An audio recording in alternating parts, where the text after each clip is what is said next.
रायगड जिल्ह्यामध्ये सलग 2 दिवस ढगफुटीप्रमाणे मुसळधार पाऊस पडतोय। सखल भागामध्ये ठिकठिकाणी पाणी साचलंय।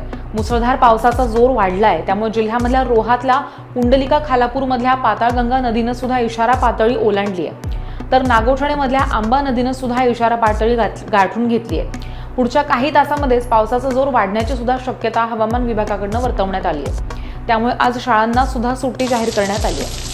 जिल्ह्याला आज ऑरेंज अलर्ट दिलाय, त्यामुळे किनारपट्टी भागातील मच्छीमार आणि स्थानिक नागरिकांना घरीच राहण्याच्या सूचना देण्यात आल्या आहेत। जिल्हा प्रशासन सुद्धा यामुळे सतर्क झालंय।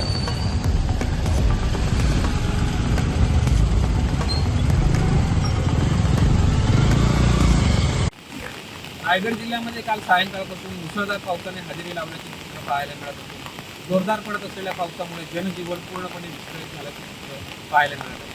तसेच काल रात्रीपासून पडत असलेल्या धुवाधार पावसामुळे रायगड जिल्ह्यामधील नद्या नाले ओसांडून भरून वाहत आहेत। आपण पाहू शकता, आपण सावित्री नदीच्या किनारी आहोत। रायगड जिल्ह्यातील मुख्य मानली जाणारी सावित्री नदी ही मोठ्या प्रमाणामध्ये दुथडी भरून वाहत आहे। सावित्री नदीला मोठ्या प्रमाणामध्ये पाणी आलेले असून प्रशासनाकडून नदीकाठी राहणाऱ्या नागरिकांना सतर्कतेच्या सूचना देण्यात आल्या आहेत। रायगड जिल्ह्यातील काही नद्यांनी इशारा पातळी देखील ओलांडण्याचे चित्र पाहायला मिळत आहे। त्यामुळे जिल्हाधिकारी कार्यालयाकडून रायगड जिल्ह्यातील काही शाळांना सुट्टीही जाहीर करण्यात आली आहे। पावसाचा जोर जर वाढत राहिला तर सावित्री नदीला देखील मोठ्या प्रमाणामध्ये पूर येण्याची शक्यता वर्तवली जात आहे। त्यामुळे नागरिकांनी काळजी घेण्याचे आवाहन प्रशासनाकडून केलेले जात आहे। पावसाचा जोर देखील अजूनही कायम आहे। देवेंद्र रायगड।